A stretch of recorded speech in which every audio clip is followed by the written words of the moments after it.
গত বছর ঢাকা থেকে নোয়াখালীতে ব্যাক করার পর সবচেয়ে বেশি যে বিষয়টাকে নিয়ে বদার করতেছিল সেটা হচ্ছে একটা প্রপার ভেট কেয়ার খুঁজে পাচ্ছিলাম না। অনেক খোঁজাখুঁজির পর একটা ভাইয়া নোয়াখালী ভেট কেয়ারের ইনফরমেশনটা দেয় আর আমি সেখানে গিয়ে ওদের রেগুলার চেক আপ করি। সেদিন স্নোই সেখানে এত পরিমাণে চিল্লাচিল্লি করতেছিল, ও অনেক ভয় পেয়ে গিয়েছিল। অবস্থা দেখো, এটাকে কে অপারেশন করবো?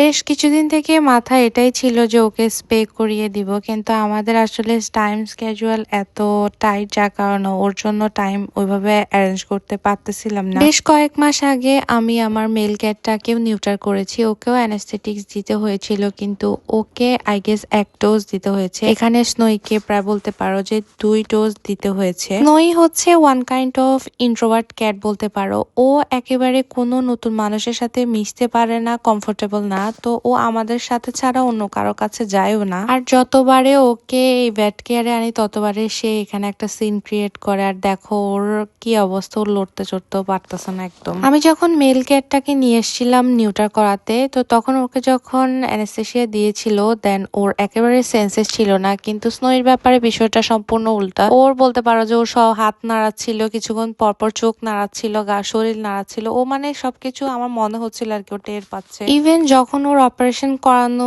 শেষের দিকে তখন আমি ওর জোরে জোরে চিৎকার শুনতেছিলাম, মানে ও সবকিছু বুঝতেছি। ওইখানে অপারেশন হচ্ছে আর আমি এখানে দেখতেছিলাম শীতের কি কি কালেকশন নিয়ে আসছে। আর এই হার্নেসটা তো দেখতে জোশ ছিল।